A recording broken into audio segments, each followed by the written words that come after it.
Decisão compartilhada.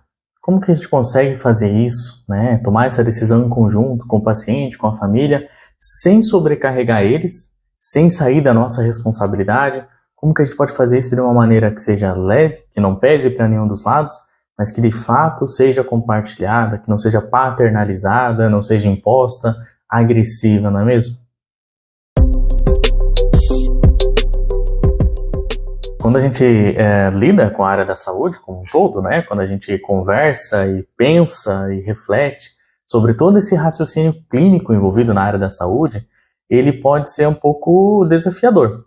Porque, assim, um dos princípios que se fala sobre cuidados paliativos, sobre bioética, sobre autonomia, é a questão da própria decisão compartilhada, né? Só que, convenhamos, nas nossas formações da área da saúde, não vou nem falar tanto da psicologia, porque a psicologia a gente aprende muitas coisas que dificilmente estão ligadas ao hospital, assim, né? Na nossa formação de base não se fala muito, difícil. Tem algumas graduações que tem lá aquela disciplina sobre psicologia hospitalar. Muitas vezes ela é até, como que chama, assim? Ela é optativa, né? Então não é nem obrigatória. Então, não vou nem falar da psicologia, por quê? Porque a psicologia, por muito tempo, ela não foi entendida como algo, como um profissional que deveria fazer parte do hospital. Então, as nossas formações, as graduações, as formações de base, elas não refletem isso, né? Quem quer, quem se interessa, tem que buscar especializações, residência e outras coisas também. Mas eu vou falar como um todo, né? Assim, né? Pensando na formação da área da saúde como um todo. As nossas formações não nos preparam para poder tomar essa decisão de forma compartilhada. Pelo contrário, existe aí um paradigma, existe aí uma ideia, né, de que o profissional de saúde ele é o responsável por aquele paciente, por aquele caso. Fica meio que implícito que o profissional de saúde ele é responsável por fazer dar certo, por salvar aquele paciente. E por mais que a mensagem por trás disso seja uma mensagem, não sei, muito bonita, muito altruísta, né? Assim, você tá ali, você vai ajudar as pessoas, você vai salvar aquelas pessoas e vai ajudar elas, né? Por mais que essa seja a mensagem, isso pode se tornar um peso muito grande às vezes. Eu lembro, assim, que no meu estágio de psicologia hospitalar, eu tive uma professora, a professora Paula, né? Adorava as supervisões com ela, assim, ela era muito didática e muito clara no que nós precisávamos pensar e como que a gente podia, né, sei lá, aprimorar nosso raciocínio clínico em cima das situações. E eu estagiário, assim, estava começando a entrar no hospital, entender meu lugar ali, e eu lembro que eu vi alguns casos que aquilo me chamou a atenção, me pegou, assim, eu vi sofrimento, né, eu vi pessoas no hospital em sofrimento. Era uma cidade do interior do Paraná, Irati, e aí eu fui fazer o estágio no hospital e vi pessoas sofrendo, e aquilo me angustiou, fiquei com aquilo na cabeça, em casa, tudo. E eu lembro que quando chegou na supervisão, eu cheguei na porta, eu vi ela sentada, assim, falei, professora, precisamos falar sobre aqueles casos, precisamos resolver, precisamos falar, precisamos fazer, precisamos dar um jeito e conversar com alguém, precisamos fazer alguma coisa. E eu tava angustiado, assim, mochila nas costas e tal. Tinha nem entrado para a supervisão e estava angustiadíssimo, né? E eu lembro até hoje que ela falou uma coisa que para mim foi bem marcante, que eu levo isso para minha atuação como um todo. Eu lembro que ela falou assim, olha, Rony, faz o seguinte, tira essa capa de super-herói que vai resolver todas as coisas, deixa ali atrás da porta, guarda ela ali, e aí a gente vai sentar aqui para pensar de um raciocínio clínico o que de fato a gente consegue fazer para ajudar aquelas pessoas, né?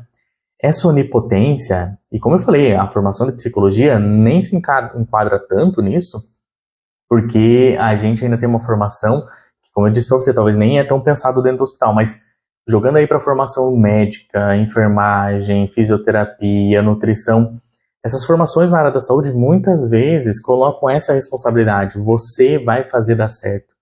O paciente e a família dependem de você, então é alimentado essa onipotência como se tudo tivesse nas tuas mãos, né? E lembra aí das tuas aulas e tal, né? E eu acho que isso traz um peso, porque o que minha professora me ensinou naquele dia foi que eu não ia conseguir resolver tudo, e nem talvez no tempo que eu queria. E isso era mais sobre mim, sobre minhas angústias, do que sobre o próprio paciente, sobre a própria instituição, né? Não seria proveitoso, não seria de forma nenhuma nem eficaz, nem eficiente, ficar nessa angústia que não tinha nem nome, que eu não conseguia nem organizar. Ela disse, vamos pensar com estratégia, vamos ver como que nós podemos organizar e amadurecer esse raciocínio para de fato ajudar essas pessoas, né? E eu acho que o hospital ele demanda muito isso, que a gente faça as coisas com estratégia, que a gente pense no que está fazendo, não simplesmente saia fazendo, retando resolver e dar respostas para tudo. Diria para você até, se você é profissional da área da saúde, se você é acadêmico, ou você já passou, ou você ainda vai passar por isso, por uma situação em que a impotência, né, ela vai ser jogada na tua cara, assim, sabe? Você vai ter casos em que você vai querer fazer mais e você não vai conseguir. E tá tudo bem, porque é sobre isso. E tá tudo bem. Mas sabe por quê? Porque nós não somos deuses, nós não somos, não tá tudo sob nosso controle, né? Quanto antes a gente entender isso, mais libertador vai ser para você, porque você não vai ficar com esse peso de que você tem que resolver o mundo, e libertador para o paciente e para a família também, que vai receber os cuidados, porque vai ter a chance deles realmente aparecerem, sabe? Se você souber tudo, se você tiver todas as respostas, se tudo estiver nas suas mãos, qual que é a função do paciente e da família nessa história? Como é que os valores e as coisas deles vão aparecer nessa história? Não vão.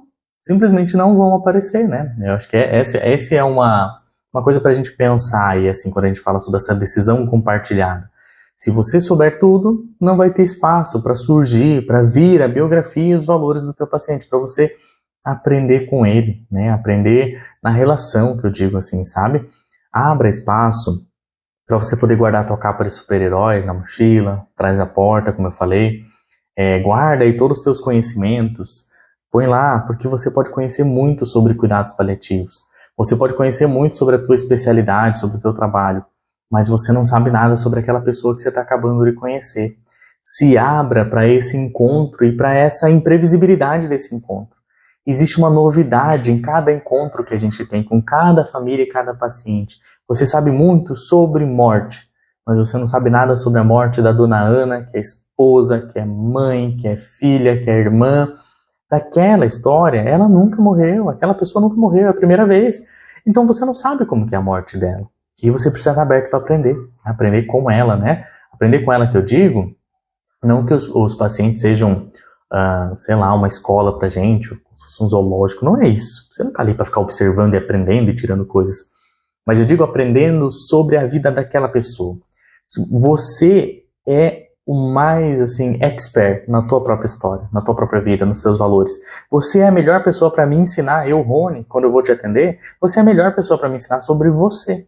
Não sobre cuidados paliativos, não sobre aquela coisa idealizada, tipo, só nos atendimentos que eu fui aprender o que é cuidados paliativos.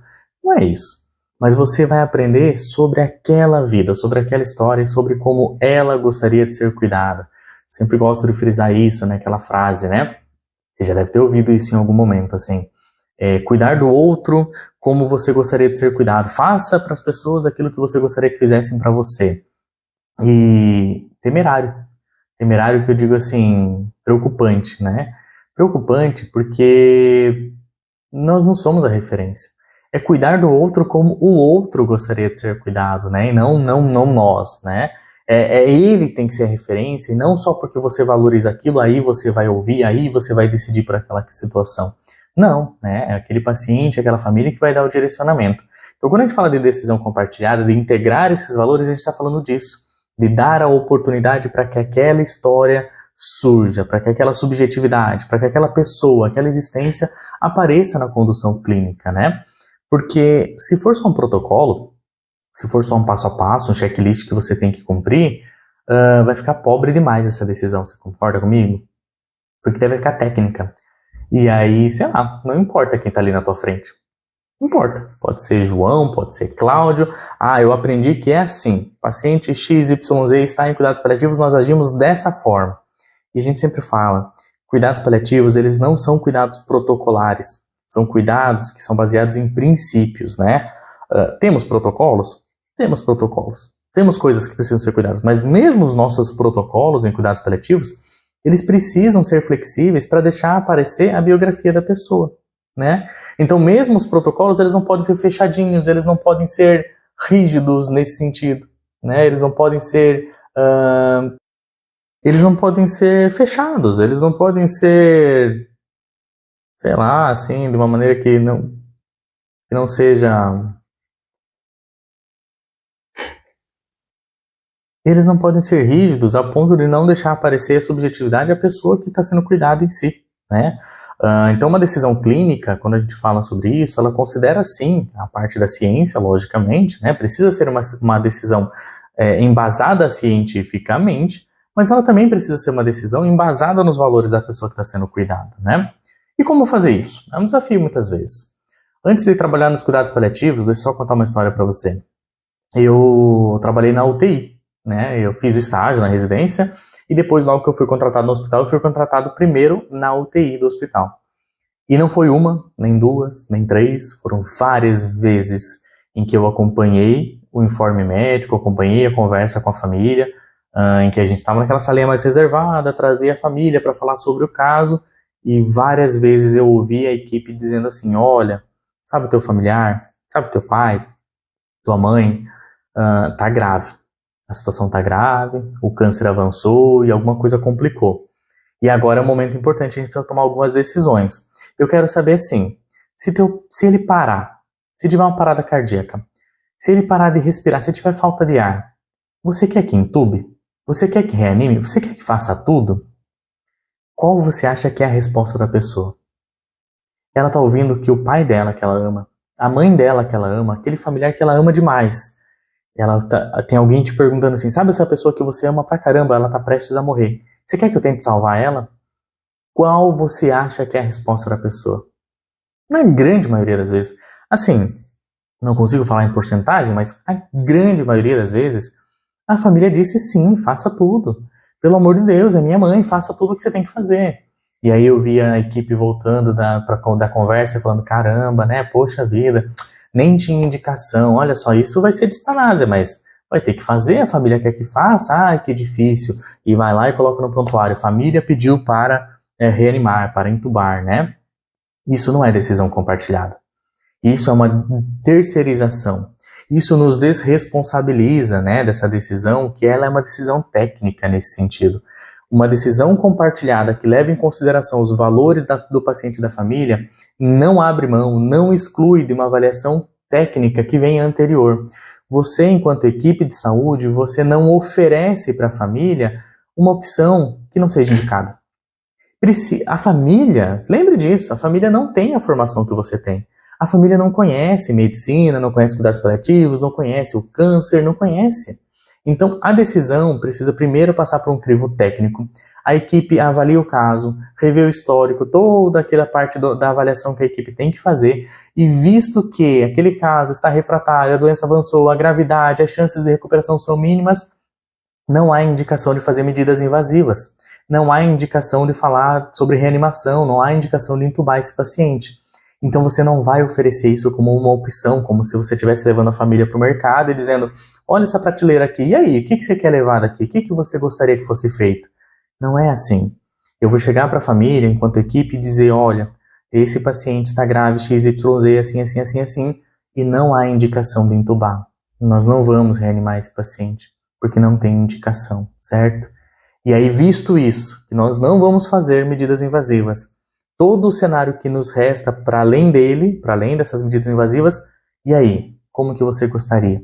Será que a gente leva ele para o quarto, a gente mantém ele aqui, quem que ele quer vir ver e tal, e aí você integra os valores também desse paciente, dessa família. A forma com que ele vai ser cuidado vai passar por essa decisão compartilhada, mas a decisão compartilhada não exclui uma avaliação técnica anterior. Esse é o principal recado que eu quero deixar aqui para você hoje, para você lembrar disso. Não pergunte, não dê opção para a família de algo que não é indicado, porque ela não tem capacidade técnica para poder avaliar. E aí, uma vez atendendo um caso assim, que a família estava bem, com uma dificuldade de aceitar o quadro, né? E fizemos toda essa conversa, falamos das não indicações, olha, não há indicação, por isso não vai ser feito. E aí eu tentei explicar isso para a família junto com o médico, e a familiar olhou no meu olho e perguntou para mim, falou assim, eu queria saber se fosse o teu pai, a tua mãe, se você não ia fazer, se você não ia pedir. E aí eu tentei explicar para eles, né? Talvez eu fosse pedir. Se eu tivesse do lado de lá, talvez eu fosse pedir reanimação, talvez eu fosse pedir intubação, não sei, né? Se fosse alguém que era da minha família, alguém que eu amo, talvez eu fosse pedir medidas desproporcionais, entende? Por quê? Porque eu ia estar... Qual que é a diferença? Eu ia estar implicado emocionalmente na situação. Ia ser uma pessoa que eu amo, né? Mas até por isso, olha só o que eu estou dizendo, que mesmo não tendo indicação, mesmo sabendo, e eu sou formado e especialista em cuidados paliativos, mesmo sabendo disso, talvez eu fosse pedir medidas desproporcionais, não sei, não dá para garantir na hora, né? O que eu estou dizendo? Eu estou dizendo que essa é uma decisão que não pode ser tomada por alguém que está emocionalmente envolvido. É exatamente por isso. É exatamente por isso que nós não deixamos na mão da família decidir, porque ela está emocionalmente envolvida na situação. Ela não vai conseguir raciocinar, pensar clinicamente, pensar de forma racional nas indicações. Isso é mais um motivo, né? Isso não me abala e não me ofende nesse sentido, porque de fato eu concordo com aquela familiar. Talvez se eu estivesse na situação dela, talvez eu estivesse pedindo medidas desproporcionais. Mas exatamente por isso que se eu estivesse do lado de lá, não poderia ser eu a tomar essa decisão técnica. Por mais que eu conheça, por mais que eu saiba, não pode ser eu. Porque não pode ser a família. Porque não pode ser uma decisão puramente emocional. Fazer cuidados paliativos não é fazer um cuidado emocional. Fazer cuidados paliativos ele é um cuidado baseado na ciência, na técnica e que agrega os valores, as preferências e todo o valor da vida humana nessa decisão. Ela agrega, ele vem junto. Então, dito isso, não vamos fazer medidas invasivas. O que vamos fazer? Abre-se um leque gigante de outras possibilidades, entende? Isso é decisão compartilhada. E aí, faz sentido para você? O que você acha? Já viu algo assim? Compartilha aqui comigo. Escreve aqui nos comentários, deixa aí tua história, né? Fala um pouquinho. Me diga o que você acha dessa questão da decisão. Já teve dificuldade com isso? Quer materiais para estudo? Quer pensar um pouquinho mais nessa questão da bioética, da decisão, como fazer esse processo decisório, né? Se sim, se essa é a tua vontade, se é uma coisa que você quer avançar nesse tema, eu te convido a acessar o site, que eu vou deixar aqui na descrição também, o link, né? Que é curachiquepsicologia.com.br. Lá tem acesso a uma pasta do Drive, que tem vários materiais que eu fui acumulando no decorrer dos últimos anos. Conforme as pessoas iam pedindo indicações, eu fui fazendo essa pasta para deixar para as pessoas acessarem alguns materiais, artigos, uma seleção de materiais, né? Você clica lá no site, tem acesso a essa pasta, você lá tem sobre essa questão da decisão compartilhada, materiais que embasam isso que eu estou falando aqui para você, né? Acompanha também no Instagram, @curachiquepsicologia. Lá eu sempre estou postando algum assunto relacionado a cuidados paliativos, bioética, espiritualidade, luto, esse mundo, né? Que a gente trabalha, que a gente atua, essa grande área, que são muitas possibilidades. Se você precisar, manda um e-mail para mim também, alguma ajuda mais específica. Tem meu contato aqui também na descrição do vídeo. Se inscreve aqui no canal, fica acompanhando aí, porque toda quinta-feira tem uma aula nova aqui no canal também sobre esses assuntos que eu acabei de citar. Obrigado por ter ficado até aqui, até o final, né? Obrigado por ter acompanhado. E mais uma vez, espero poder contribuir que faça sentido para você.